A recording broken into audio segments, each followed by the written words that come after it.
اب تیسری عظیم جنگ تلی کھڑی ہے. کچھ پتہ نہیں کہ یہ جو کچھ معاملہ شروع ہوا ہے تو ہو رہا ہے، رفتہ رفتہ بڑھے گا. یہ لبنان کا معاملہ ہے، لبنان سے آگے جا کر یہ شام کا سیریا کا معاملہ ہو جائے گا. تو تیسری عالمگیر جنگ جو ہے، فرق کیا ہوگا کہ پہلی دو جنگیں یورپ میں لڑی گئی اور انہوں نے طے کر لیا تھا اب کوئی عالمی جنگ ہم نہیں لڑیں گے. ہم نے بہت خون دے دیا، 10 کروڑ آدمی دے دیا. ان 10 میں سے آپ کو معلوم ہے 60 لاکھ تو یہودی تھے. 60 ملین میں سے 6 ملین یہودی تھے. جس دوسری ورلڈ وار ہے اس کے دوران جرمنوں نے جنہیں قتل کیا، ختم کیا. لیکن اب جنگ لڑی جائے گی مڈل ایسٹ میں. مڈل ایسٹ کا نقشہ بدلا جا رہا ہے، کہا جا رہا ہے. یہ تو اب ایک عام لفظ ہے سب کی زبان پر. مڈل ایسٹ کا نقشہ تبدیل کرنا ہے. مڈل ایسٹ کا نقشہ تبدیل مطلب کیا ہے؟ اس کا مطلب یہ ہے کہ یہاں گریٹر اسرائیل بن رہا ہے. یہ ملکوں کی سرحدیں ختم ہو جائیں گی. کیا ہے لبنان اور شام؟ یہ پہلے ایک ہی ملک ہوتے تھے، بلکہ جارڈن بھی انہی میں شامل تھا. بادیہ تو شام ہے، یہ شام کا صحرا. یہ سارا فلسطین، اسرائیل، لبنان اور جارڈن اور سیریا یہ سب ایک ملک تھے. Greater Syria. یہ تو پچھلی جو صدی کی پہلی جنگ عظیم تھی، اس کے بعد بندر بانٹ کی گئی ہے، مختلف ممالک بنا دیے گئے، یہ انگریزوں کا، یہ فرانسیسیوں کا، یہ فلاں کا، یہ فلاں کا. بہرحال اب انہوں نے بنانا ہے یہ ساری لکیریں ہٹا کر پورا عراق، اس پر تو قبضہ ہو ہی گیا تقریباً. جب جو ہے امریکہ نے ختم کیا تھا صدام کی حکومت کو اور فتح حاصل ہوئی تھی، شیرون نے صاف کر دیا تھا ان قریب عراق پر ہمارا قبضہ ہوگا.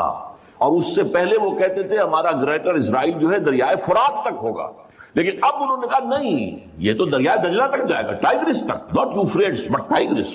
تاکہ عراق کا جتنا بھی علاقہ زرخیز ہے، دو آبا ہے نا، ایک دریائے فرات آ رہا ہے اور دوسرا دریا جو ہے دریائے دجلہ آ رہا ہے، ان کے درمیان جو دو آبا ہے انتہائی زرخیز سارا ہمارے پاس. تو سوچنے کی بات یہ ہے کہ کیا نوع انسانی کی آخری تقدیر یہی ہے؟ نہیں، ایسا نہیں. آج میں اس منفی پہلو کے بجائے آپ کے سامنے مثبت پہلو رکھ رہا ہوں، صرف اس فرق کے ساتھ کہ ابھی ذرا دور ہے، ابھی اس کے لیے قربانیاں دینی ہوگی، ابھی اس کے لیے محنتیں کرنی ہوگی، ابھی اللہ تعالیٰ کی سزا جو ہے اس میں اور سختی اور شدت آئے گی. میں چاہتا ہوں کہ جو کچھ مجھے نظر آ رہا ہے وہ آپ کو دکھاؤں. مجھے اقبال نے کہا دیکھا ہے جو کچھ میں نے اوروں کو بھی دکھلا دے. یہ ظاہر بات ہے کہ ایک انسان جو ہے جو غور کرتا ہے، سوچتا ہے، اور جیسے کہ اقبال نے کہا تھا سرما ہے میری آنکھ کا خاک مدینہ و نجف. میں نے ذرا اس میں ترمیم کی ہے، آپ کے علم میں ہوگا کہ سرما ہے میری آنکھ کا خاک حجاز و حول قدس. مدینہ اور نجف تو ایک ہی شے ہے. حضرت علی اور حضور کے مابین کیا فرق ہے؟ حضور نے خود فرمایا انا مدینۃ العلم وعلی بابھا. وہ تو ایک شے ہے. لہذا مدینہ اور نجف جو ہے اس کو دو جگہ کرنا ٹھیک نہیں ہے. ہاں، حجاز جہاں قرآن نازل ہوا اور حول قدس جہاں سینکڑوں انبیاء دفن ہیں. الذی بارکنا حولہ لنریہ من آیاتنا. جو اولڈ ٹیسٹمنٹ ہے، جو نیو ٹیسٹمنٹ ہے، بائبل ہے، اس سب کا تعلق کس سے ہے؟ حول قدس سے. تو ان دونوں کے ذریعے سے جو باتیں میں نے دیکھی ہیں میں آپ کو دکھانا چاہ رہا ہوں. بہت سے لوگ کہتے ہیں یہ بہت دور کی کوڑی لاتے ہیں. میں کیا کروں؟ میں تو جو دیکھوں گا وہی دکھاؤں گا، جو مجھے نظر آ رہا ہے وہی آپ کو سجھاؤں گا. بہرحال یہ ہے کہ پوری دنیا میں بالآخر اسلام کا غلبہ ہوگا. عالمی سطح پر خلافت علی منہاج النبوت قائم ہو کر رہے گی اور پوری دنیا میں امن و امان ہوگا، خوشحالی ہوگی. بڑی طویل حدیث ایک موجود ہے کہ اس کے بعد یہ ہوگا جنگ ختم ہو جائے گی، خونریزی ختم ہو جائے گی، امن و امان ہوگا، خوشحالی اتنی ہوگی کہ زمین اپنے سارے خزانے اگل دے گی، آسمان اپنی ساری برکتیں نازل کر دے گا. یہ دور آنا ہے عالمی غلبہ اسلام اور اللہ کے دین کا غلبہ اور خلافت علی منہاج النبوت کا قیام. اب اگلی بات، لیکن ظاہر بات ہے یہ کام کہیں ایک جگہ سے شروع ہوگا. ایک دم تو عالمی غلبہ پوری دنیا پر نہیں آ جائے گا. اس بات کو یہیں پر روکیے، اب اس بحث آگے چلے گی ہماری. اب آئیے جو دوسرا حصہ تھا، کیا عالمی امت مسلمہ کی تقدیر یہی ہے کہ ذلت و مسکنت ان پر مسلط رہے؟ ضربت علیہم الذلۃ والمسکنۃ وباؤوا بغضب من اللہ. جو حشر لبنان کا ہو رہا، جو اس سے پہلے فلسطینیوں کا ہوتا رہا ہے. کیوں نہیں کر سکی دنیا؟ مسلم دنیا چپ. زیادہ سے زیادہ بہت ریزولوشن پاس کر دیں گے. ابھی جایا پترا میں جمع ہو گئے ہیں، بعد ملیشیا میں، اور ریزولوشن پاس کر دیا. اللہ خیر صلی اللہ. No threat. کوئی یہ بھی کہنے کو تیار نہیں کہ ہم اپنے سفارتی تعلقات منقطع کر لیں گے. نہیں. کوئی یہ کہنے کو تیار نہیں کہ ہم اپنے تجارتی تعلقات منقطع کر لیں گے. نہیں. درخواست ہے تو اسی یونائٹڈ نیشنز سے، اور درخواست ہے تو اسی یونائٹڈ اسٹیٹس آف امریکہ سے. وہ سیز فائر کرا دیں. ان کی مرضی سے تو جنگ شروع ہوئی ہے، ان کے پلان کے تحت تو معاملہ ہے.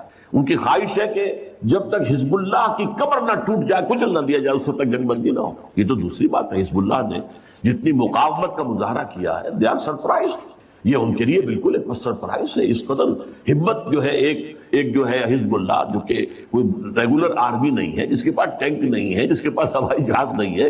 ٹینک ہوائی جہاز تو پوری لبنان کی فوج کے پاس نہیں ہے، چند ہزار فوجی ہیں، اللہ خیر صلی اللہ، کچھ بھی نہیں، نہ ایئر فورس ہے نہ کچھ اور یہ حزب اللہ کیا ہے کہ یا راکٹ سے یا کلاشنکوف سے، بس وہ چیز.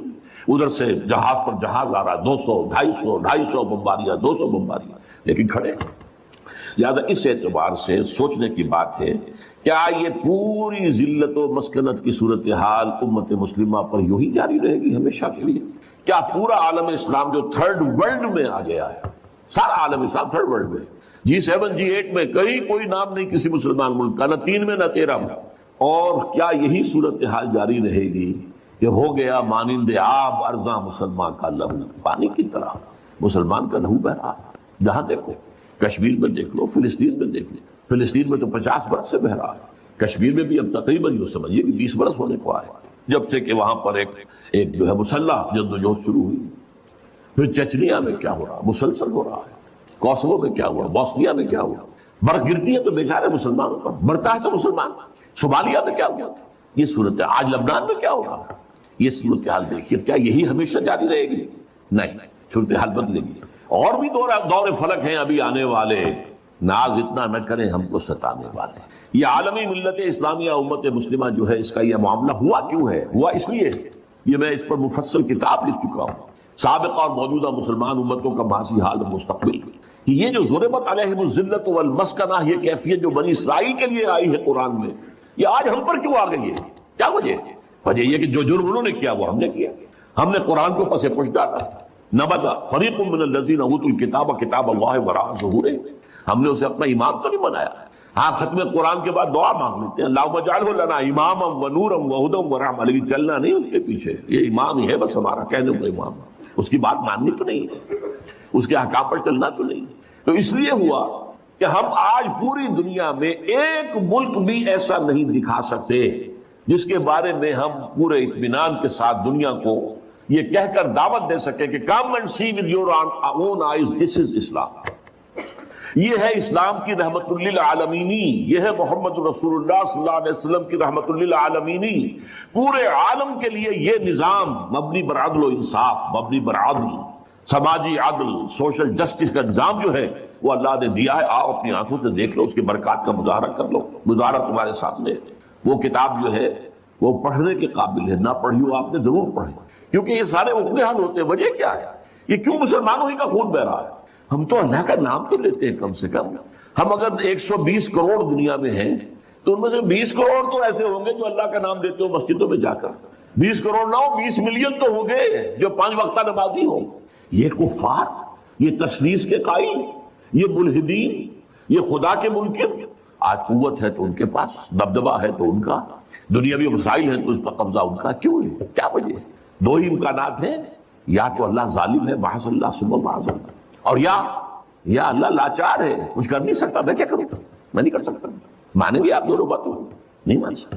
پھر کیا جواب ہے اس کا؟ بڑا پیارا شعر اقبال کا، تو قادر و عادل ہے مگر تیرے جہاں میں ہیں تلخ بہت بندے مزدور کے اوقات. اللہ تو قادر علی کل شیء، اور تو عادل ہے، عادل کرنے. پھر بھی یہ کیا ہو رہا ہے دنیا میں؟ مزدور کا خون پسینہ نکال کر سرمایہ دار جو ہے اس کے خون سے کشید کی ہوئی سرخ شراب پیتا ہے شام کو بیٹھ کر. یہ کیا ہے؟ خواجہ از خون رگے مزدور سازد لال ناب، از جفائے دہ خدایاں کشت دہقانہ خراب. ان جاگیرداروں وڈیروں کے ظلم سے جو کاشتکار ہے، جو ہاری ہے، اس کی تو کھیتی برباد ہے. یہ کیا ہو رہا ہے؟ کیا تو ظالم ہے؟ کیا تو لاچار ہے؟ نہیں، یہ تمہارے کرتوت ہیں، تمہارے اعمال ہیں. اس کی صلاح یہ سمجھنے کی بات ہے. اور یہ میں نے تفصیل سے اپنی اس کتاب کے اندر اس پر گفتگو کی ہے، اس کو پڑھیں. اور اس کا علاج اب کیا ہے؟ کم سے کم کسی ایک ملک میں، سائزیبل ملک ہو، یہ نہیں چھوٹا سا جزیرہ ہو کوئی برونائی کی طرح کا، نہیں، کم سے کم ایک سائزیبل ملک میں اسلام کا مکمل نظام عدل اجتماعی قائم کر کے دنیا کو دکھا دیا جائے. یہ گویا کہ اتمام حجت ہو جائے گا. دیکھ لو نمونہ. ابھی تو کیا ہوتا ہے؟ ہم اسلام کے محاسن بیان کرتے ہیں، اسلام کی یہ خوبی کہتے ہیں، دکھاؤ کہ دنیا میں ہے. نہیں بھائی، وہ تو 1400 برس پہلے جانا پڑے گا دیکھنے کے لیے. تو کون سنے گا آپ کی بات؟ دکھاؤ کہیں، نافذ کرو کہیں، مثال پیش کرو کہیں. میں نے آپ کو سنایا تھا مصر اقبال، ڈاکٹر جاوید اقبال دورہ کر کے آئے تھے. سینٹرل ایشین ریپبلکس جو ہیں، جو پہلے USSR میں تھی، اب اس سے علیحدہ ہو گئی ہیں، سب آزاد ہیں، اور ان میں چاہے ان کی اپنی اپنی زبانیں اور ہیں، ازبک ہے، یہ ہے، وہ ہے، لیکن یہ فارسی سب جانتے ہیں. وہاں پر علامہ اقبال کا فارسی کا کلام 2/3 کلام تو فارسی میں عام. تو پسر اقبال کی جو آؤ بھگت وہاں ہوئی ہے. اقبال لاہوری کا بیٹا ہے، لیکن وہ کہا مجھ سے ڈاکٹر جاوید اقبال، جہاں میں گیا مجھ سے ایک بات کہی، we need a model, show us a model of Islamic state. We are ready to accept it. The Saudi model is not acceptable to us. It is based on monarchy.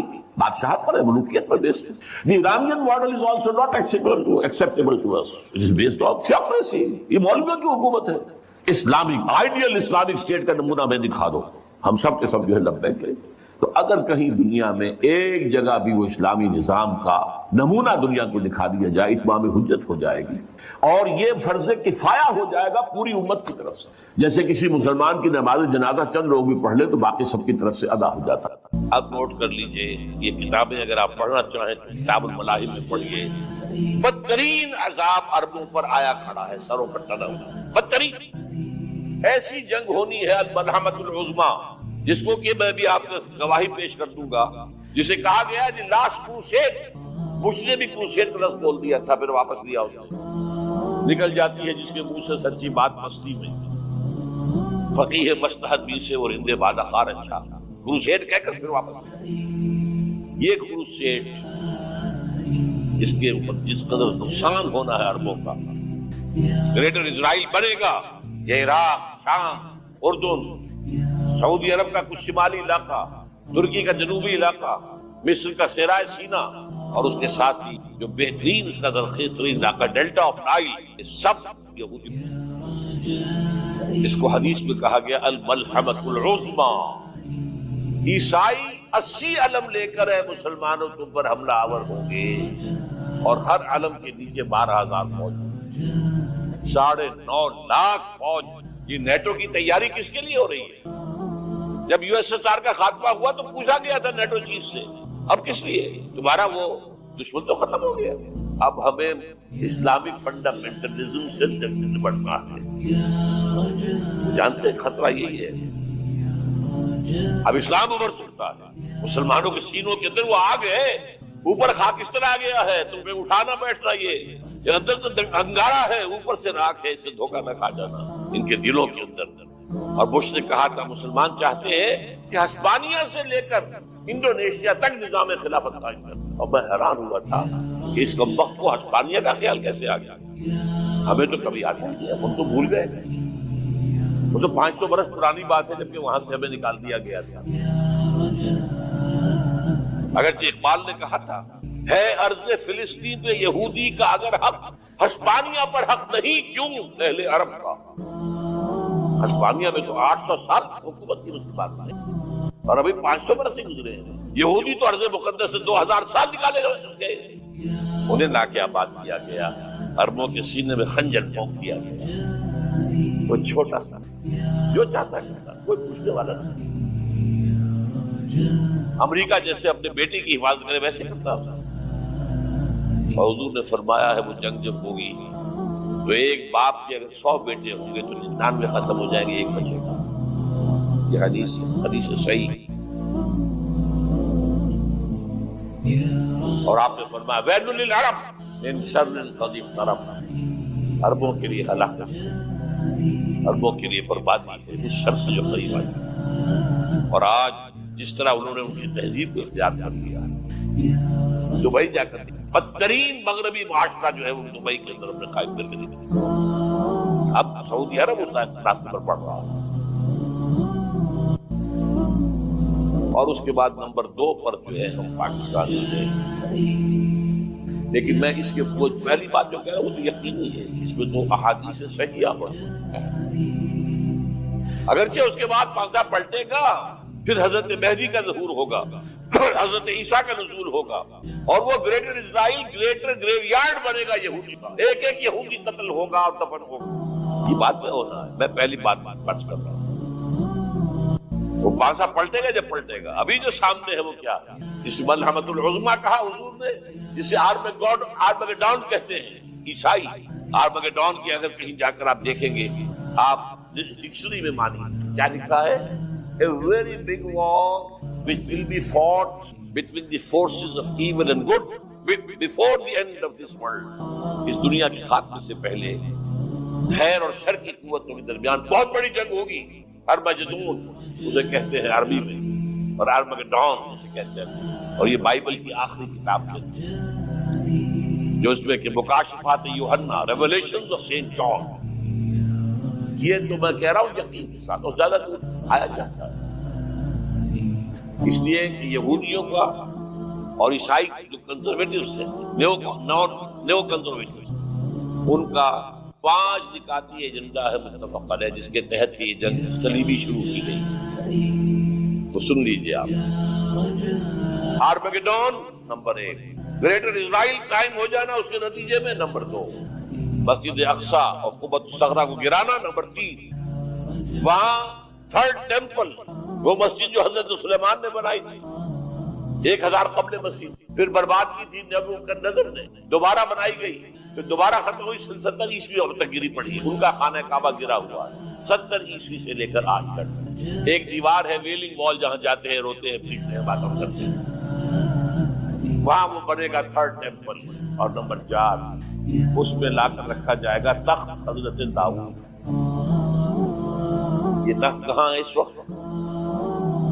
یہ London کے اندر جو ان کی parliament کا جو church ہے، waste minister eBay, اس میں رکھا ہوا. ایک پتھر تھا جس پر بٹھا کر حضرت داؤد کی تاج پوشی ہوئی، پھر حضرت سلیمان کی ہوئی، پھر وہ پتھر رکھ دیا گیا جب حضرت سلیمان نے بنایا ہیکل مسجد اقصی، وہاں رہا ہوا.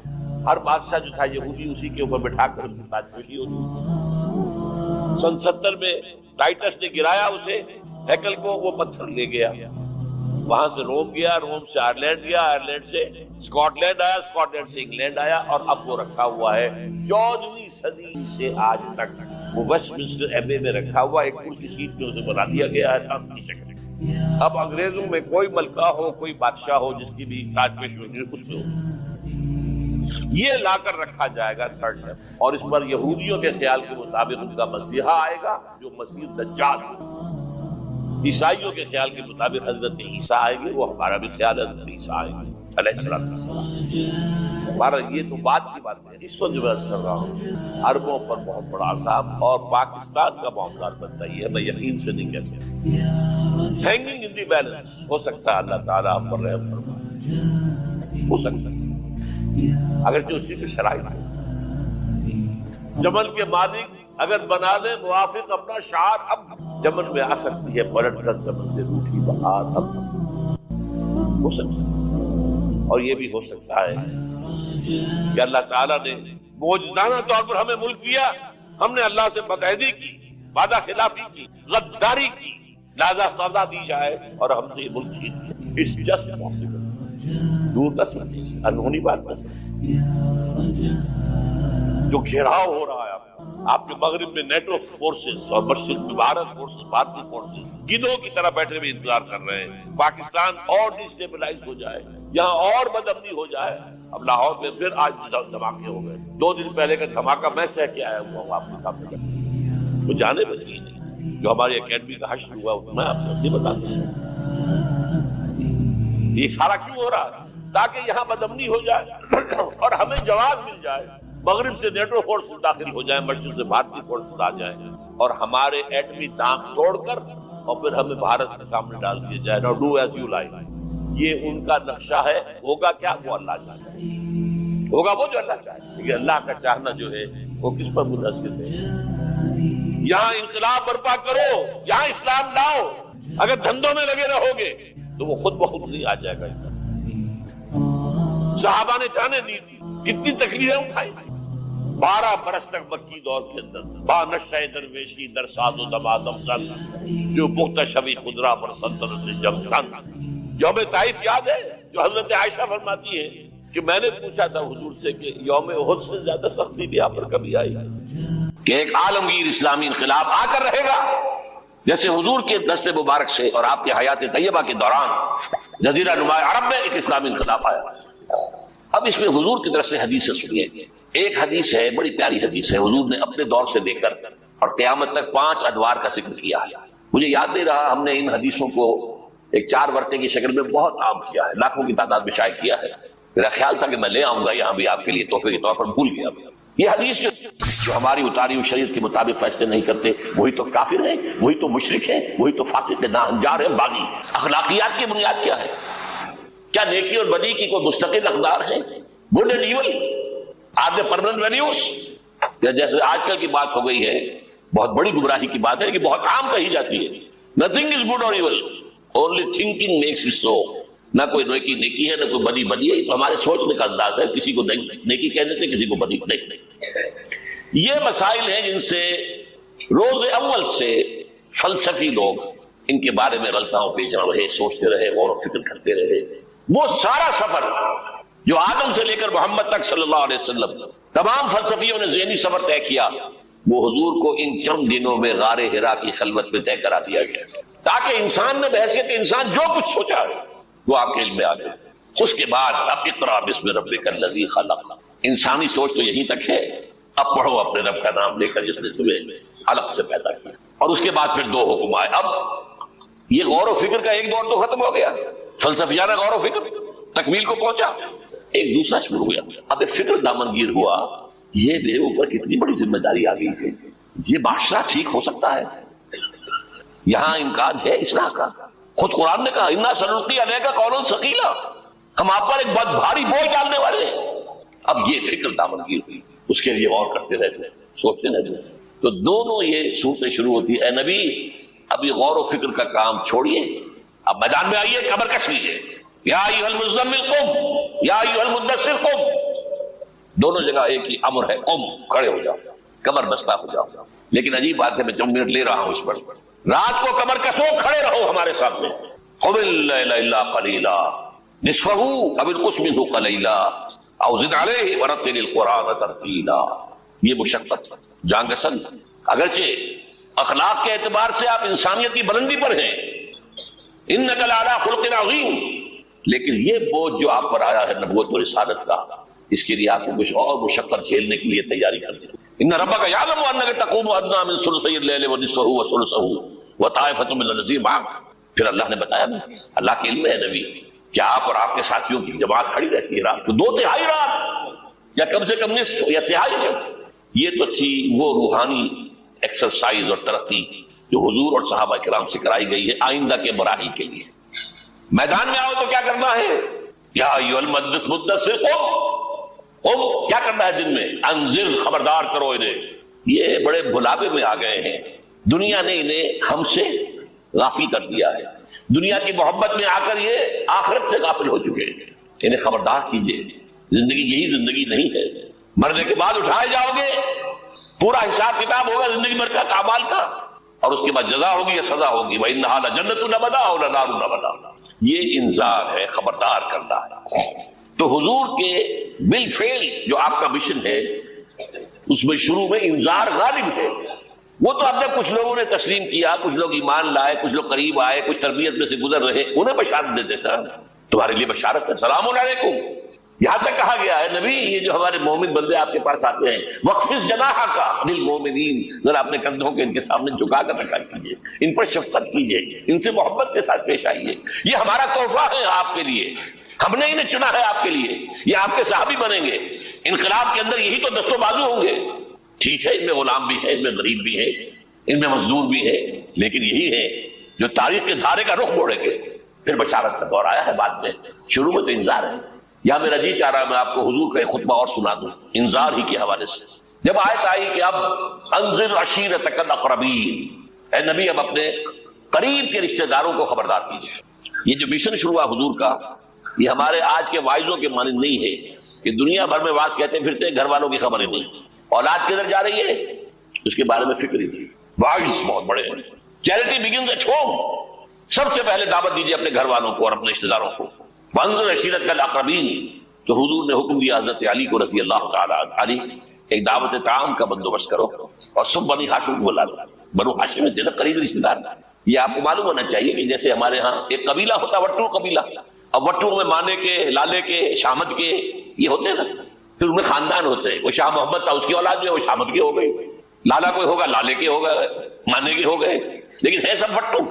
اسی طرح مکے میں بسنے والے تھے سب قریش، کوئی وہ جو ہے بنو ہاشم، کوئی بنو امیہ، کوئی بنو عدی، وہ بنو تیم، لیکن سب کے سب کون تھے؟ قریش۔ اس میں جو گھرانہ تھا جس سے حضور تھے وہ بنو ہاشم تھے۔ تو اقربین کہا نا اپنے قریبی رشتہ داروں کو، کھانا کھلایا، اس کے بعد آپ کھڑے ہوئے، ابو لہب نے تاڑ لیا کہ ابھی ہمارے سامنے اپنی دعوت رکھیں گے، وہ تو چونکہ ایک دیوار بیچ کا پڑوسی تھا اور دشمن تھا، چگا چچا ہونے کے باوجود بدترین دشمن، اس نے شور مچایا، ہوٹنگ کی، اور کسی نے بات نہیں سنی اور یہ کوشش ناکام ہو۔ چند دن کا بیچا دے کر آپ نے صلی اللہ علیہ وسلم پھر کہا علی دوبارہ ذرا کھانے کا اہتمام کرو، پھر بلایا، پھر کھانا کھلایا۔ میں کہا کرتا ہوں کہ آپ کو شرم آ گئی ہوگی کہ 2 دفعہ روٹی کھا لی ہے تو کم سے کم ان کی بات تو سن لو۔ یہ خطبہ جو دیا ہے حضور نے صلی اللہ علیہ وسلم، عظیم ترین خطبہ، جامع ترین خطبہ، لیکن مجھے عجیب ہے، یہ محسوس ہوتا ہے کہ ہمارے ہاں احادیث کی کتب میں میرے علم کی حد تک یہ موجود نہیں ہے۔ مجھے یہ خطبہ ملا ہے نہج البلاغہ سے، اہل تشیع کی جو اہم ترین کتاب سمجھ لیجیے، حضرت علی کے خطوط، خطبات، حضور کی حضرت علی کے اشعار بحیثیت خلیفہ جو آپ کے فرامی، یہ سب جمع کیے گئے ہیں نہج البلاغہ، اس میں یہ خطبہ، اس میں ایک چیپٹر ہے خطبات نبوی، اس میں یہ پہلا خطبہ ہے۔ ایک ایک لفظ جو ہے حکمت کا موتی ہے۔ آپ کھڑے ہوئے، ان الرائد لا یکذب اہلہ، دیکھو لوگوں، کسی قافلے کا رہنما کبھی اپنے قافلے والوں کو دھوکہ نہیں دیا کرتا تھا۔ کیا بتایا کہ میں اس قافلہ انسانیت کا رہنما بنا کر بھیجا گیا، واللہ لو کذبت الناس جميعا ما کذبتکم ولو غررت الناس جميعا ما غررتکم، خدا کی قسم میں پوری دنیا سے جھوٹ بول سکتا بالفرض تو تم سے تو کبھی نہ بولتا، you are my kitchen king, اور اگر میں پوری دنیا کو دھوکہ دے سکتا بالفرض تو تمہیں تو کبھی نہ دیتا۔ یہ تمہید ہو گئی 3 جملے۔ چوتھے جملے میں ایمان باللہ، ایمان بالرسول دونوں آ گئے، واللہ الذی لا الہ الا ہو انی لرسول اللہ الیکم خاصۃ والی الناس کافۃ، قسم ہے اس اللہ کی جس کے سوا کوئی الہ نہیں، توحید آ گئی، میں اللہ کا رسول ہوں تمہاری طرف خاص طور پر اور پوری دنیا کی طرف عام طور پر۔ اب جو جملے آ رہے ہیں وہ سارے انذار آخرت پر ہیں، واللہ لتموتن کما تنامون، خدا کی قسم تم سب پر موت آئے گی جیسے کہ روزانہ رات کو سو جاتے ہیں، ثم لتبعثن کما تستيقظون، پھر ایک صبح ہوگی جب اٹھا لیے جاؤ گے جیسے کہ روزانہ صبح بیدار ہو جاتے ہیں، وہ صبح قیامت بھی آئے گی۔ اور کبھی آپ نے نوٹ کیا بیداری کے وقت کی دعا مسنون کون سی ہے؟ الحمدللہ الذی احیانی بعدما اماتنی والیہ النشور، اصل اللہ کے حمد، اس کی تعریف، اس کا شکر، جس نے مجھے دوبارہ زندہ کر دیا اس کے بعد کہ مجھ پر بہت طاری ہو گئی تھی۔ جو شخص روزانہ صبح یہ الفاظ پڑھے گا جب صبح قیامت کو اٹھے گا تو اس کی زبان پر یہ الفاظ آئیں گے کہ نہیں آئیں گے؟ الحمدللہ الذی احیانی بعدما اماتنی والیہ النشور، واللہ لتموتن کما تنامون ثم لتبعثن کما تستيقظون ثم لتحسبن بما تعملون، پھر حساب کتاب لیا جائے گا جو کچھ تم کر رہے ہو اس کا، ثم لتجزون، پھر لازماً جزا دی جائے گی، بالاحسان احسانا وبالسوء سوءا، اچھائی کا اچھا بدلہ، برائی کی بری سزا، وَإِنَّهَا لَجَنَّةٌ وَبَدَا أَوْ لَنَارٌ نَبَدَا، اور وہ کیا ہے؟ یا ہمیشہ ہمیشہ کے لیے جنت اور یا ہمیشہ ہمیشہ کے لیے آگ، اللہ اسے ہمیں بچائے۔ اب ذرا یہ 4 منٹ آپ کے لیے میں نے، اس کے بعد میں آپ کو بتا رہا ہوں کہ میں خوشخبری لے کر آیا ہوں۔ آپ نے اگر کہیں بینر وغیرہ دیکھے ہوں گے تو اس میں موضوع میرا کیا ہے؟ بعثت محمدی علی صاحب الصلاۃ والسلام، ایک عالمی انقلاب، عالمی اسلامی انقلاب کا پیش خیمہ۔ خوشخبری یہ ہے ایک عالمی اسلامی انقلاب آ کر رہے گا، پوری دنیا پر اللہ کا دین غالب آ کر رہے گا، یہ خوشخبری ہے۔ اس خوشخبری کے لیے ایک تو قرآن مجید کے اندر احساسات کیا ہے؟ قرآن مجید میں نے آپ کو آیات میں نے بتائی، 2 باتیں واضح کرتا ہے، هو الذی ارسل رسولہ بالہدی ودین الحق لیظہرہ علی الدین کلہ، یہ 3 دفعہ الفاظ آئے ہیں قرآن میں، سورہ توبہ، سورہ فتح، سورہ صف، ایک شوشے کا فرق نہیں ہے، اور کسی رسول کے لیے یہ الفاظ نہیں آئے، یہ نوٹ کر لیجیے۔ میں شاید 2 سال پہلے یہاں آیا تھا تو میں نے تکمیل نبوت اور رسالت پر بات کی تھی۔ حضور پر نبوت صرف ختم نہیں ہوئی ہے، مکمل ہوئی ہے، اور آپ کی فضیلت کی بنیاد یہ ہے کہ مکمل ہوئی ہے۔ محض ختم نبوت میں فضیلت کا پہلو کون سا ہے؟ ایک چیز پہلے تھی اب نہیں ہے، فضیلت کا ہی تھی، سوچ رہے ہیں؟ قابل ہوئی نبوت، قابل ہوئی رسالت، یہ تکمیل نبوت اور رسالت، یہ اساس ہے فضیلت محمدی کی صلی اللہ علیہ وسلم۔ نبوت کا کمال کیا ہے؟ ہدایت کامل ہو گئی قرآن میں، اسی لیے اس کی حفاظت کا ذمہ اللہ نے لیا، تورات کا تو نہیں لیا، حالانکہ قرآن کہتا ہے انا انزلنا التوراۃ فیہا ھدی ونور، تورات میں ہم نے نازل کی تھی، اس میں ہدایت بھی تھی، نور بھی تھا، ابھی ہدایت کامل نہیں تھی، ابھی انٹرم پیریڈ کے لیے ہدایات تھی. یہ 10 کمانڈمنٹس یہ مشہور ہے لفظ ہدایات.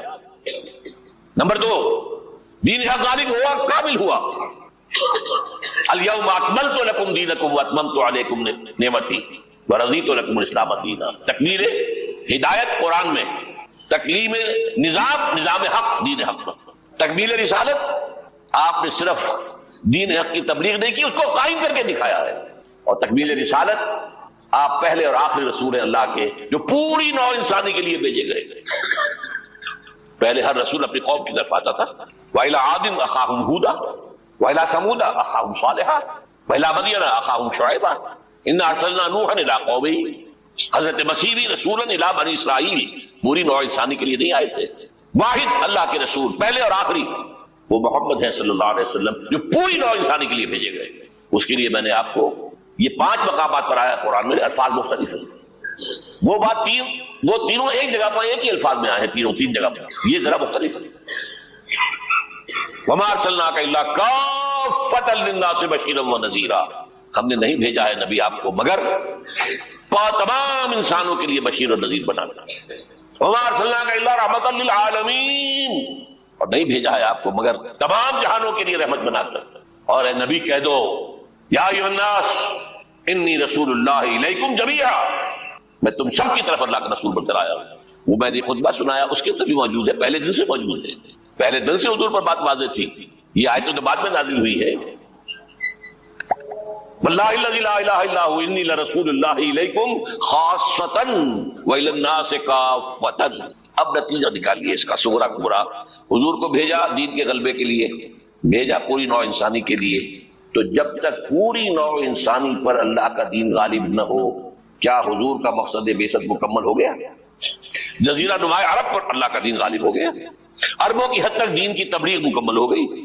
اگر تو آپ صرف عربوں کے لیے آئے ہوتے تو آپ کا کام پورا ہو گیا. آپ آئے پوری نوع انسانی کے لیے، پوری دنیا کے لیے. تو پھر اقبال کے لفظ میں سنیے، وقت فرصت ہے کہاں، کام ابھی باقی ہے، نور توحید کا اتمام ابھی باقی ہے.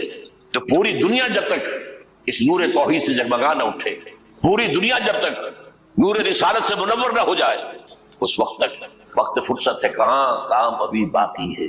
اور کیا ہو سکتا ہے کہ دنیا ختم ہو جائے اور حضور کی بعثت کا مقصد مکمل نہ ہو؟ ناممکن. تو قرآن سے ثابت ہوا کہ ایک عالمگیر اسلامی انقلاب آ کر رہے گا، جیسے حضور کے دست مبارک سے اور آپ کی حیات طیبہ کے دوران جزیرہ نما عرب میں ایک اسلامی انقلاب آیا. اب اس میں حضور کی طرف سے حدیث سنیے.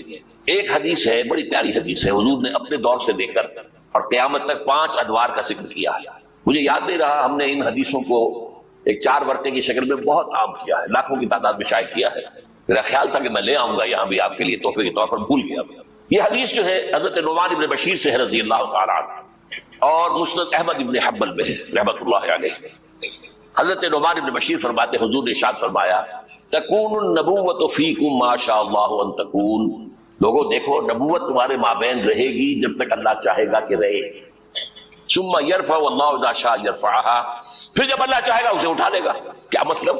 میں رہوں گا تمہارے مابین جب تک اللہ چاہے گا، پھر جب اللہ مجھے اپنے پاس بلا لے گا، میری وفات ہو جائے گی تو دور نبوت ختم ہو جائے گا. ثم تکون خلافۃ علی منہاج النبوۃ. پھر ایک دور ہوگا خلافت، لیکن نبوت کے نقش قدم پر، بالکل نقش قدم پر، ڈٹو کاربن کاپی، کوئی فرق نہیں ہوگا، بال برابر نہیں. اس کو ہم کہتے ہیں خلافت راشدہ. حدیث میں ہے خلافت علی منہاج النبوۃ فتکون ما شاء اللہ وتکون. وہ بھی رہے گا جب تک اللہ چاہے گا. ثم یرفع اللہ اذا شاء یرفع. جب اللہ چاہے گا اسے بھی اٹھا لے گا. پھر تیسرا دور آئے گا. ثم یکون ملکا عاضا. پھر ایک کاٹ کھانے والی ملوکیت کا دور آئے گا. بادشاہت، ملوکیت کاٹ کھانے والی ظالم. یہ دور ملوکیت ہے. بنو امیہ، بنو عباس، یہ خلفاء نہیں تھے، بادشاہ تھے. یہ ملوکیت تھی. واقعہ کربلا کب ہوا؟ انہی کے دور میں ہوا. واقعہ ہررا کب ہوا؟ انہی کے دور میں ہوا. 3 دن تک مدینے کو مباح کر دیا گیا فوجیوں پر. لوٹو جس کو چاہو، ریپ کرو جسے چاہو. مدینہ، یہ ہماری تاریخ کے واقعات ہیں. پھر سینکڑوں تابعین کو شہید کیا حجاج بن یوسف سے. یہ ہماری تاریخ ہے کہ نہیں؟ حضور خبر دے رہے ہیں. ملکن عاضا، کاٹنے والی کٹکھنی ملوکیت کا دور آئے گا. فرمایا یہ بھی رہے گا جب تک اللہ چاہے گا، پھر اللہ جب چاہے گا یہ دور بھی ختم ہو جائے گا۔ ثم تکون ملکن جبریا، پھر ایک اور بادشاہت ہوگی جس میں غلامی ہوگی۔ کیا مطلب؟ یہ پہلی ملوکیت مسلمانوں کی تو تھی، کلمہ گو تو تھے، جھوٹے تھے یا سچے تھے کلمہ گو تو تھے، اچھا برے بھی تھے تو اچھے بھی تھے، بہت اچھے اچھے لوگ بھی پیدا ہوئے۔ بادشاہوں میں بھی جو مثالیں مسلمان بادشاہوں کی ہیں اچھے لوگوں کی آپ کو دنیا میں نہیں ملیں گی۔ لیکن اس کے بعد کون سا دور آیا؟ ہماری اب ملکہ کون تھی؟ ملکہ وکٹوریا۔ اب یہ ملوکیت جمع غلامی، کہیں پر برطانیہ، کہیں پر فرانس، کہیں پر اٹلی، کہیں پر اسپین، پورا عالم اسلام، کولونیلزم جسے آپ کہتے ہیں، یورپ استعمار جسے آپ کہتے ہیں، ملکن جبرین۔ لیکن جو خوشخبری ہے وہ کیا ہے؟ ثم تکون خلافۃ علی منہاج النبوہ، پھر اس کے بعد دور آئے گا خلافت علی منہاج النبوت کا۔ یہ خوشخبری ہے۔ آج تاریخ کا قافلہ کہاں کھڑا ہے نوٹ کر لیجئے۔ وہ ملکن جبرین براہ راست ختم ہو چکی ہے۔ انگریز گیا، فرانسیسی گئے، ولندیزی گئے، ڈچ گئے، اسپینیئرز گئے، اطالوی گئے، سب گئے، عالم اسلام آزاد ہو گیا نا۔ لیکن بائی پراکسی انہی کی حکومت جاری ہے ابھی، انہی کے ذہنی غلام، انہی کے تہذیبی شاگرد، انہی کے غلام، انہی کے ایجنٹ آج پورے عالم اسلام پر اوپر آ رہا۔ صرف یہ کہ پہلے وہ براہ راست حکومت کر رہے تھے، اب بائی پراکسی کر رہے ہیں۔ اپنے دور میں تعلیم دے کر ایسے لوگ پیدا کر گئے جن کی چمڑیاں تو کالی رہ گئی، اندر سے یورپین ہو گئے۔ اور بیکاروں نے یہی کہا تھا ہم جو نظام تعلیم یہاں بنا رہے ہیں اس کے نتیجے میں ہندوستان کے لوگوں کی چمڑی کی رنگت تو نہیں بدلے گی لیکن اندر سے وہ بالکل بدل جائے گا۔ انہی کے غلام ہیں، انہی کی تہذیب، انہی کی عریانی، انہی کی بے حیائی، انہی کی بے شرمی۔ یہ دور انٹرم پیریڈ ہے، چوتھا دور ختم ہوا ہے، پانچواں آیا نہیں ہے، لیکن پانچواں زیادہ دور نہیں ہے، یہ دور آئے گا۔ پہلی بات تو یہ کہ آئے گا، اس میں میں نے قرآن سے بھی ثابت کر دیا، حدیث سے بھی ثابت کر دیا۔ اس میں جو شک کرے میرے نزدیک اس کے ایمان میں شک ہے۔ اچھا اب جب آئے گا تو کس شان سے آئے گا؟ اب جب آئے گا گلوبل ہوگا۔ ویسے بھی اب دنیا گلوبلائز ہو چکی ہے، آج تو آپ کہتے ہیں دنیا کیا ہے؟ اسے گلوبل ویلیج، اب جو نظام بھی جاؤ گا گلوبل ہوگا۔ اب اس میں دو حدیثیں آپ سن لیجئے۔ اب جب خلافت اللہ منہاج النبوت آئے گی تو وہ کسی ایک علاقے کے اندر محدود نہیں ہوگی۔ حضرت ثوبان رضی اللہ تعالیٰ عنہ حضور کے ایک غلام تھے جنہیں آپ نے آزاد کر دیا تھا، انہیں عربی میں کہتے ہیں مولا، ان ثوبان مولا رسول اللہ صلی اللہ علیہ وسلم۔ انہی کے ذہنی غلام، انہی کے تہذیبی شاگرد، انہی کے غلام، انہی کے ایجنٹ آج پورے عالم اسلام پر اوپر آ رہا۔ صرف یہ کہ پہلے وہ براہ راست حکومت کر رہے تھے، اب بائی پراکسی کر رہے ہیں۔ اپنے دور میں تعلیم دے کر ایسے لوگ پیدا کر گئے جن کی چمڑیاں تو کالی رہ گئی، اندر سے یورپین ہو گئے۔ اور بیکاروں نے یہی کہا تھا ہم جو نظام تعلیم یہاں بنا رہے ہیں اس کے نتیجے میں ہندوستان کے لوگوں کی چمڑی کی رنگت تو نہیں بدلے گی لیکن اندر سے وہ بالکل بدل جائے گا۔ انہی کے غلام ہیں، انہی کی تہذیب، انہی کی عریانی، انہی کی بے حیائی، انہی کی بے شرمی۔ یہ دور انٹرم پیریڈ ہے، چوتھا دور ختم ہوا ہے، پانچواں آیا نہیں ہے، لیکن پانچواں زیادہ دور نہیں ہے، یہ دور آئے گا۔ پہلی بات تو یہ کہ آئے گا، اس میں میں نے قرآن سے بھی ثابت کر دیا، حدیث سے بھی ثابت کر دیا۔ اس میں جو شک کرے میرے نزدیک اس کے ایمان میں شک ہے۔ اچھا اب جب آئے گا تو کس شان سے آئے گا؟ اب جب آئے گا گلوبل ہوگا۔ ویسے بھی اب دنیا گلوبلائز ہو چکی ہے، آج تو آپ کہتے ہیں دنیا کیا ہے؟ اسے گلوبل ویلیج، اب جو نظام بھی جاؤ گا گلوبل ہوگا۔ اب اس میں دو حدیثیں آپ سن لیجئے۔ اب جب خلافت اللہ منہاج النبوت آئے گی تو وہ کسی ایک علاقے کے اندر محدود نہیں ہوگی۔ حضرت ثوبان رضی اللہ تعالیٰ عنہ حضور کے ایک غلام تھے جنہیں آپ نے آزاد کر دیا تھا، انہیں عربی میں کہتے ہیں مولا، ان ثوبان مولا رسول اللہ صلی اللہ علیہ وسلم۔ یہ مولا کا لفظ عجیب ہے، آقا بھی مولا ہوتا ہے، غلام آزاد ہو جائے وہ مولا ہے، حالی موالی جو بنا ہے لفظ۔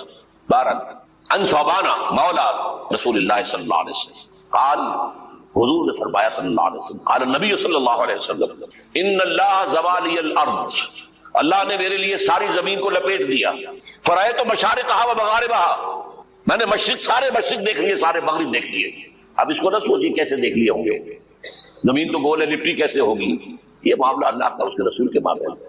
اللہ اپنے رسولوں کو جو مشاہدات کراتا ہے وہ ہماری سمجھ سے بالاتر، ہمیں شب معراج کی سمجھ کیسے آئے گی؟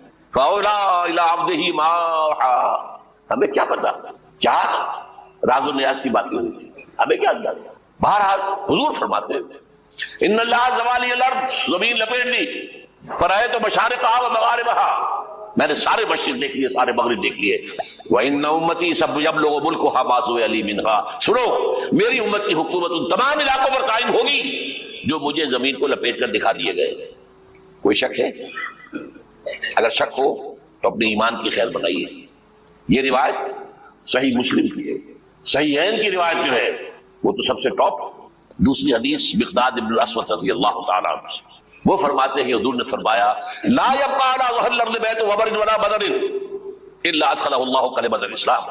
اس زمین پر نہ کوئی گھر بچے گا اینٹ گارے کا بنا ہوا، نہ کوئی خیمہ ہوگا جو بالوں کے کمروں سے بنا ہوا ہو، مگر یہ کہ اس میں اللہ کلمہ اسلام کو داخل کر کے رہے گا۔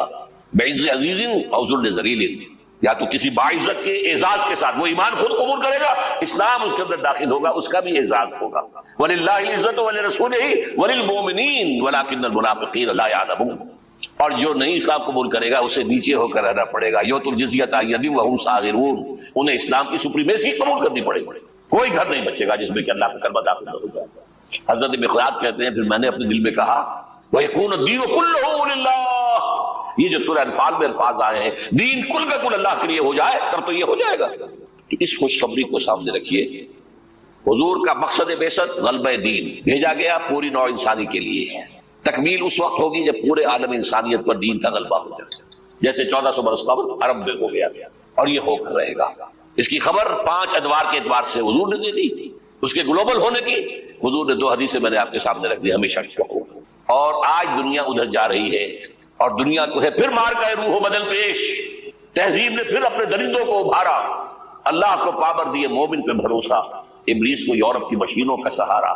امریکہ مشینوں کے بل پر کھڑا ہوا ہے، اس کی تہذیب ختم ہو چکی ہے۔ وہ جو اقبال نے 100 سال پہلے کہا تھا، دیار مغرب کے رہنے والوں خدا کی بستی دکان نہیں ہے، کھڑا جسے تم سمجھ رہے ہو وہ اب ذرے کا معیار ہوگا، تمہاری تہذیب اپنے خنجر سے آپ ہی خودکشی کرے گی، جو شاخ نازک پہ آشیانہ بنے گا ناپائیدار ہوگا۔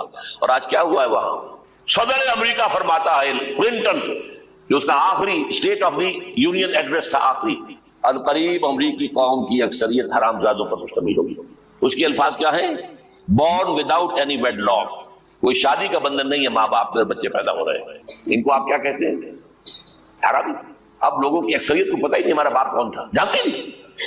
نتیجہ یہ نکلا ہے بالفعل کہ مجھے اسکول میں داخلے کے لیے فارم کبھی آپ نے پر کیا ہوگا اپنے بچے کے لیے، لے گئے آپ، اس کا نام یہ ہے، اس کے باپ کا نام یہ ہے، اس کی پیدائش یہ ہے، اس کا یہ ہے، اب وہاں باپ کا کھانا ہی نکال دیا، اسے پتہ ہی نہیں، ماں کا نام لکھ دیا۔ یہ تہذیب ہے۔ بہرحال دنیا ایک بہت بڑے تصادم کی طرف بڑھ رہی ہے۔ اب میں اس سے اگلی بات جو کہنا چاہتا ہوں اس کے لیے پہلے سے معذرت کر لوں، خوشخبری میں نے دی ہے تو بدخبری بھی مجھے دے دی۔ اس عالمی غلبہ اسلام سے پہلے ابھی امت مسلمہ کی بہت پٹائی ہونی ہے، بہت پٹائی ہونی ہے، بہت پٹائی ہونی ہے۔ یہ میں نہیں کہہ رہا، حضور نے کہا ہے۔ کتاب الملاحم، احادیث کی کتابوں کے آخر میں یہ 4 ابواب جو آتے ہیں ان کو عام طور پر علماء بھی نہیں پڑھتے، اس لیے کہ ان سے کوئی فقہی مسئلہ تو نکلتا نہیں، ان سے کوئی شرعی حکم نہیں نکلتا، وہ تو پیشین گوئیاں ہے۔ کتاب الفتن، کیسے کیسے فتنے اٹھیں گے، کتاب الملاحم، کیسی کیسی جنگیں ہوگی، کتاب اشراط الساعہ، قیامت کی علامات کیا ہوں گی، کتاب علامات القیامہ، یہ کیا ہوں گے۔ ان ابواب کو پڑھیے تو آپ کو معلوم ہوگا اس دور کے آنے سے پہلے ابھی امت مسلمہ پر اللہ کے عذاب کے بہت سخت کوڑے پڑ گئے۔ معافی چاہتا ہوں، اگر رسولوں کی شان یہ تھی کہ وہ مبشر بھی تھے اور نذیر بھی تھے تو میں بھی ایک ادنا غلام انہیں کا ہوں۔ میں جو کہہ رہا ہوں قرآن حدیث سے کہہ رہا ہوں۔ یہ عذاب کیوں آئے گا؟ امت مسلمہ بحیثیت مجموعی اللہ کی نگاہ میں مجرم، بہت بڑی مجرم۔ کیوں؟ 1 انچ زمین دنیا میں نہیں دکھا سکتی جہاں اللہ کا دین قائم ہو۔ یہ مذہب ہے، مسجدیں ہیں، حج ہے اور عمرے ہیں، یہ مذہب ہے۔ دین کہاں ہے؟ اللہ کا نظام کہاں ہے؟ دین حق کہاں ہے؟ وہ نظام عدل کہاں ہے؟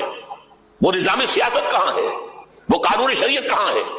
آپ کی ساری معیشت سود کے اوپر ہے، اور سود سے زیادہ بڑا گھناؤنا جرم کوئی نہیں، سود سے زیادہ بڑا گھناؤنا گناہ کوئی نہیں، جس کے بارے میں حضور نے فرمایا الربا 70 جزءا یحوما، 2 حدیثیں ہیں۔ یہ ربا کے 70 حصے ہیں، یہ 70 گناہ ہیں، 70 گناہ ہیں، جن میں چھوٹے بھی ہیں بڑے بھی ہیں، 70 گناہ۔ ایسا رہا ان میں سب سے چھوٹا اس کے مساوی ہے ان کہ الرجل امہ، کہ کوئی شخص اپنی ماں سے زنا کرے۔ سنن ابی داؤد کی روایت ہے، سن لیجیے پڑھ لیجیے۔ سارا نظام آپ کا کہاں ہے؟ تجارت ہو تو اس پر ہے، زراعت ہو تو اس پر ہے، بیج لیا تھا تو سودی قرضے پہ لیا تھا، اس کے بعد جو اس کے لیے کھاد خریدی تھی سودی قرضے پہ خریدی تھی، پیسٹیسائڈ خریدے تھے سودی قرضے پہ خریدے تھے، اس کے بعد اگر کوئی ہارویسٹر لیا ہے، کوئی اور لیا، ٹریکٹر لیا تو سودی قرض، سود ہر دانے گندم میں سود ہے۔ کوئی شخص بچا ہوا نہ میں بچا ہوا نہ بچے ہوئے، کوئی بچا ہوا، سارا کاروبار، ساری سبز و حرفت، ساری حکومت، پوری قوم سود کے اندر جکڑی ہوئی، ایک ایک شخص۔ کہاں ہے اسلام؟ آپ میری بات سمجھ لیجئے، اسلام کے دو حصے کر لیجئے، اسلام بطور مذہب، اسلام بطور دین۔ اور یہ تو آپ قرآن پڑھتے ہیں، پورے قرآن میں مذہب کا لفظ تو آیا ہی نہیں ہے، حدیث کے ذخیرے میں بھی میری معلومات کی حد تک کہیں نہیں ہے۔ یہ مذہب تو ہمارے یہاں استعمال ہوتا تھا فقہوں کے لیے، مذہب حنفی، مذہب مالکی، مذہب شافعی، مذہب حنبلی، اب ایک مذہب سلفی اہل حدیث حضرات کا ہو گیا ہے، مذہب ظاہری، بعد مذہب جعفری، یہ فقہوں کے لیے تھا۔ مذہب کیا ہے؟ مذہب کا نام تین چیزوں کا مجموعہ مذہب ہے، کچھ عقائد، کچھ عبادات، کچھ رسومات۔ بچہ پیدا ہوگا تو کیا کریں گے؟ عقیقہ کریں گے۔ کوئی فوت ہوگا تو کیا کریں گے؟ جنازہ پڑھائیں گے، کفن دفن کریں گے۔ شادی ہوگی تو کیا کریں گے؟ ایجاب و قبول ہوگا، ولیمہ ہوگا۔ یہ رسومات ہے۔ دین یہ نہیں ہے، دین ہے اللہ کا دین، اللہ کا نظام، اللہ کا قانون۔ وَمَن لَّمْ يَحْكُم بِمَا أَنزَلَ اللَّهُ فَأُولَٰئِكَ هُمُ الْكَافِرُونَ۔ جو اللہ کی اتاری ہوئی شریعت کے مطابق فیصلے نہ کرے وہی تو کافر ہے۔ میں اور آپ کون ہیں؟ برا نہ مانیے، فیس دی فیکٹس۔ اور یہ فتویٰ کس کا ہے؟ اللہ کا ہے۔ وَمَن لَّمْ يَحْكُم بِمَا أَنزَلَ اللَّهُ فَأُولَٰئِكَ هُمُ الْكَافِرُونَ وَمَن لَّمْ يَحْكُم بِمَا أَنزَلَ اللَّهُ فَأُولَٰئِكَ هُمُ الظَّالِمُونَ وَمَن لَّمْ يَحْكُم بِمَا أَنزَلَ اللَّهُ فَأُولَٰئِكَ هُمُ الْفَاسِقُونَ۔ تین فتوے ہیں اس مفتی اعظم کے، جو ہماری اتاری ہوئی شریعت کے مطابق فیصلے نہیں کرتے وہی تو کافر ہیں، وہی تو مشرک ہیں، وہی تو فاسق ناہنجار ہیں، باغی۔ یہ ہے امت مسلمہ کا حال۔ اب سعودی عرب ذرا پیچھے چل رہا تھا، اب آگے بڑھ رہا ہے۔ اب مخلوط تعلیم کی یونیورسٹی وہاں قائم کر دی گئی ہے۔ شاہ عبداللہ صاحب جو ہے بش سے NOC لے کر آئے ہیں تو اسے بادشاہ مانا گیا ہے۔ امریکہ کے غلام بکے ہوئے، سولڈ، اور وہی کیا سب سارے کے سارے ہمارا وہ شخص خبیث جو ہمیں اس جنگ میں امریکہ کا جو ہے اعلی کار بنا کر دفع ہو گیا یہاں سے، اور اس کے نتیجے میں آج ہمارے ہاں ساری بدامنی ہے۔ یہ کیوں ہو رہا ہے؟ جنگ تو امریکہ کی ہے، آج ہمیں بابر کرا دیا گیا ہماری جنگ ہے۔ یہ امریکہ کی سب سے بڑی کامیابی ہے۔ ہماری جنگ کیسے ہے بھائی؟ یہ جنگ 2001 میں شروع ہوئی تھی، سب سے پہلے حملہ افغانستان میں کیا گیا تھا۔ ہم سے مدد مانگی تھی کہ ہماری مدد نہیں کرو گے تو ہمارے دشمن ہو۔ تو جنگ ان کی تھی کہ ہماری تھی؟ ہماری جنگ ہوتی تو ہم مدد مانگتے اسی سے۔